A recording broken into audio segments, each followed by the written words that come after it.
Student, class 11th political science. हमारा chapter चल रहा था राजनीतिक विज्ञान का अर्थ और परिभाषाएं।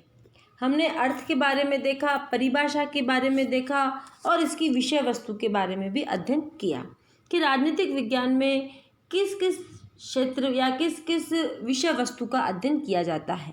हमने राजनीतिक विज्ञान में परंपरागत और व्यवहारवाद इनके बारे में भी बात करी थी।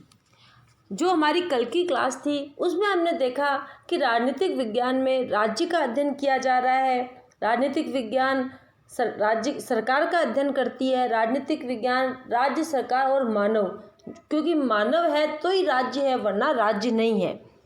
तो मानव उसका केंद्र बिंदु है, उसका भी अध्ययन करती है। इसके अलावा राजनीतिक विज्ञान राज्य की अन्य संस्थाओं का अध्ययन कर रही है और अंतर्राष्ट्रीय जो संघ है और जो दूसरे विदेशी राष्ट्र हैं उनसे उनके क्या संबंध हैं, उन सब का अध्ययन राजनीतिक विज्ञान में किया जाता है।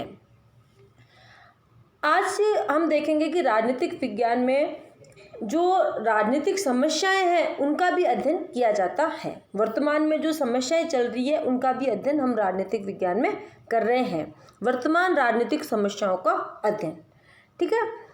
वर्तमान राजनीतिक समस्याओं का अध्ययन राजनीतिक विज्ञान का प्रमुख विषय है। प्रत्येक राष्ट्र में, चाहे वहाँ शासन प्रणाली किसी भी प्रकार की क्यों न हो, स्थानीय व राष्ट्रीय स्तर पर अनेक समस्याएं उत्पन्न होती है। आज देखिए, कोई भी शासन राष्ट्र है, वहाँ पे किसी भी प्रकार की शासन प्रणाली है, परंतु वहाँ कई प्रकार की समस्याएं होंगी। चाहे स्थानीय पर देख लीजिए, चाहे राष्ट्रीय स्तर पर देख लीजिए। जैसे अभी हमारा राजस्थान है, तो हमारे राजस्थान में बहुत गर्मी पड़ती है, या जैसे अभी वर्तमान में एक समस्या आ रखी है हमारी सरकार को लेके, है ना, अशोक गहलोत जी की जो सरकार है उसको लेके भी समस्याएं चल रही है। तो वैसे केंद्र सरकार में अभी जैसे कोरोना महामारी की बहुत बड़ी बात चल रही है। इसके अलावा चीन ने हमारे ऊपर जो आक्रमण किया है ना, तो इस प्रकार के सब जगह इस प्रकार की, हर राष्ट्र में इस प्रकार की समस्या रहती है। उदाहरणतः भारत समय संप्रदायवाद, जातिवाद, क्षेत्रवाद, भाषावाद और जैसी अनेक समस्याओं से ग्रसित है। इसके अलावा देखिए, हम भी हमारे भारत में जो ये सांप्रदायिक दंगे होते हैं, जातिवाद को लेकर आए दिन दंगे हो रहे हैं, आतंकवाद हो रहे हैं, क्षेत्रवाद को लेकर भी हमारे क्षेत्र को बढ़ाओ, हमारे इस क्षेत्र को आप राज्य की दर्जा दो। इस प्रकार की कई समस्याएं हमसे हमारा भारत गुजर रहा है।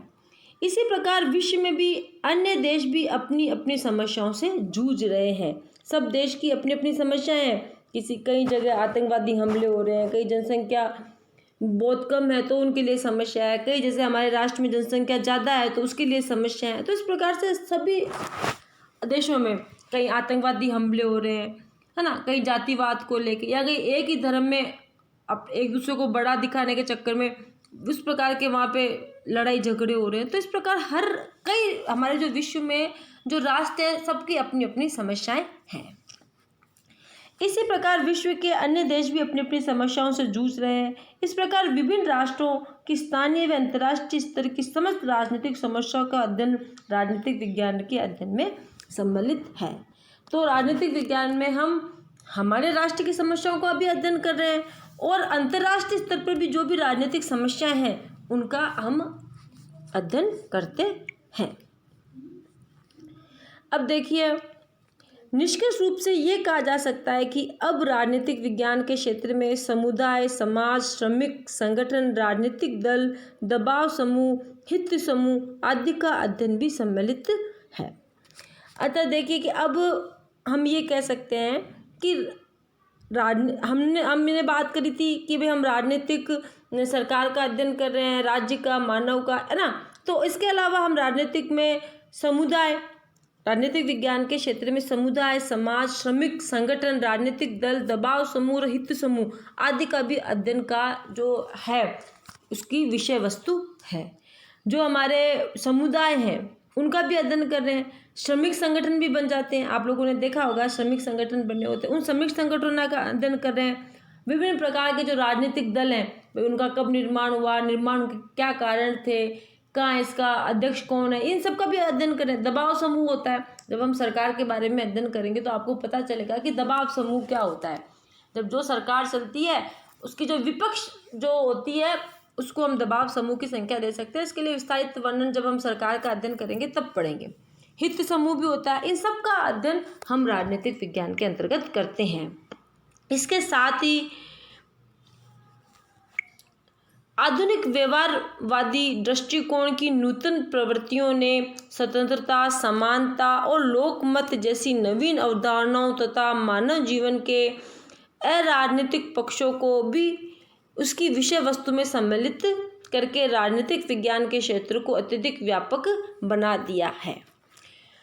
अब देखिए, आधुनिक जैसे जैसे राजनीतिक, जैसे हमने हमारी पिछली क्लास में भी बात करी थी कि जैसे जैसे किसी भी चीज़ का विकास हुआ है तो उसका क्षेत्र क्या हुआ है, व्यापक हुआ है। जैसे हम पहले बात कर रहे थे कि हम राजनीतिक विज्ञान में सिर्फ राज्य का अध्ययन कर रहे हैं, फिर हमने कहा कि नहीं, हम राजनीतिक विज्ञान में राज्य और सरकार दोनों का, फिर मानव को भी सम्मिलित कर लिया। अब हम कह रहे हैं कि राजनीतिक विज्ञान में हम दबाव समूह का, हित समूह का, श्रमिक समूह का, संगठन का, समुदायों का, सबका अध्ययन कर रहे हैं। राजनीतिक की जो समस्याएं हैं वर्तमान की, उनका भी उस राजनीतिक विज्ञान में हम अध्ययन कर रहे हैं। तो इस प्रकार जैसे जैसे आधुनिक व्यवहारवादी दृष्टिकोण के कारण हमने नूतन प्रवृत्तियां जैसे स्वतंत्रता, समानता, लोकमत जैसी नवीन अवधारणाओं तथा मानव जीवन में अराजनीतिक पक्षों को भी इसकी विषय वस्तु बना रखा है। अब देखिए, स्वतंत्रता की भी हम इसके अंदर अध्ययन कर रहे हैं, समानता का भी हम इसके अंदर अध्ययन कर रहे हैं, लोकमत, चुनाव वगैरह होते हैं, क्या प्रक्रिया होती है, लोगों का उसके प्रति क्या विचारधाराएं रहती है, कितना लोगों ने उसके अंदर अपनी भूमिका निभाई, इन सब का हम इस राजनीतिक विज्ञान में अध्ययन कर रहे हैं। उसकी विषय वस्तु में सम्मिलित करके राजनीतिक विज्ञान के क्षेत्र को अधिक व्यापक बना दिया है। यानी हमने इन सब चीज़ों को राजनीतिक विज्ञान में क्या कर लिया है, सम्मिलित कर लिया है। इन सब चीज़ों को सम्मिलित करने के कारण हमारे जो राजनीतिक विज्ञान का जो क्षेत्र है वो क्या हो गया, बहुत व्यापक, विस्तृत और व्यापक हो गया है। अब देखिए कि वर्तमान स्थिति पर प्रकाश डालते हुए रॉबर्ट ए डल ने लिखा है कि राजनीतिक आज मानवीय अस्तित्व का एक अभिप्राय तत्व बन चुकी है। अब रॉबर्ट ए डल ये बहुत अच्छे राजनीतिज्ञ हैं और इनका कई बार हम आगे हमारे जो लेसन पढ़ेंगे उनमें इनके बारे में बात आएगी। तो जो रॉबर्ट ए डे हल है वो कहते हैं कि राजनीतिक आज मानवीय अस्तित्व का एक अभिप्राय तत्व बन चुकी है। यानी आज राजनीतिक मानव के अस्तित्व के लिए बहुत जरूरी है। प्रत्येक व्यक्ति किसी न किसी रूप में किसी न किसी प्रकार से राजनीतिक व्यवस्था से संबंध है। आज हम किसी न किसी तरीके से, चाहे प्रत्यक्ष रूप से चाहे अप्रत्यक्ष रूप से या किसी कड़ी के रूप में भी, आज हम हमारी जो भारत की है राजनीतिक व्यवस्था या हमारे राज्य की राजनीतिक व्यवस्था है उसमें हम क्या हुए, जुड़े हुए हैं। ठीक है, तो जो हमारा ये लेसन था कि राजनीतिक विज्ञान का अर्थ, परिभाषाएं और इसकी क्या विषय वस्तु है, उनके सब के बारे में हमने हमारे पिछली क्लास में पढ़ा और आज की इस क्लास में पढ़ा। तो एक बार हम फिर देख लेते हैं कि राजनीतिक विज्ञान में किसका किसका अध्ययन किया जाता है। राजनीतिक विज्ञान में हमने राज्य का अध्ययन कर रहे हैं, राजनीतिक विज्ञान में हम सरकार का अध्ययन कर रहे हैं, राजनीतिक विज्ञान में जो इसकी केंद्र बिंदु है कौन, मानव, उसका अध्ययन कर रहे हैं। राजनीतिक विज्ञान में हम राजनीतिक जो संस्थाएं हैं, राज्य की संस्थाएं हैं, संघ है, उनका अध्ययन कर रहे हैं। अंतर्राष्ट्रीय विदेशों से संबंधों का अध्ययन कर रहे हैं, अंतर्राष्ट्रीय संघों का अध्ययन कर रहे हैं और राजनीतिक की जो वर्तमान की समस्याएं हैं उनका भी हम इसके अंतर्गत अध्ययन कर रहे हैं। ठीक है, इसके लिए हम स्वतंत्रता, समानता, लोकमत, दबाव समूह, समुदाय, श्रमिक संगठन, सबका अध्ययन हम इस राजनीतिक विज्ञान में हमने किया है।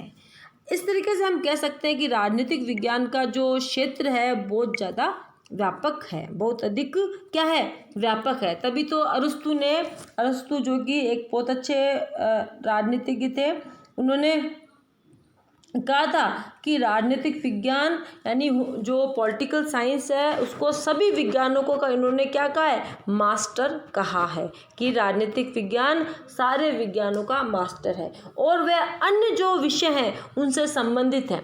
आज देखो हम मानव की संस्कृति का भी हमने इसमें अध्ययन कर लिया, मानव की समस्याओं का अध्ययन कर लिया है ना, अंतर्राष्ट्रीय स्तर की समस्याओं का अध्ययन कर लिया, यानी अन्य विषयों से भी राजनीतिक विज्ञान क्या रखता है, अपना घनिष्ठ संबंध रखता है। तो अरस्तु जी ने जो ये बात की है कि भाई राजनीतिक विज्ञान अन्य विज्ञानों का मास्टर है, तो बिल्कुल गलत नहीं है। ये सब अन्य विषयों से भी इसका घनिष्ठ संबंध है और अन्य विषयों की भी विषय वस्तु को ये लेके अपने साथ में चलता है। तो जो हमारा पहला लेसन है राजनीतिक विज्ञान का अर्थ, परिभाषा और विषय वस्तु, तो वो आज कंप्लीट हो गया। अब हमारी जो अगली क्लास होगी उसमें हम नए लेसन पढ़ेंगे। तो आज की क्लास के लिए इतना ही, और आप लोग अपना जो मैं PDF भेज रही हूँ वो PDF में नोट्स बनाते जाएं, और जिसे कुछ समझ में नहीं आ रहा है तो आप कमेंट्स कर सकते हैं, मुझे कमेंट करके बता सकते हैं कि ये चीज़ समझ में नहीं आई है। और आज की क्लास में इतना ही, अगली क्लास में बात करेंगे, तब तक के लिए धन्यवाद।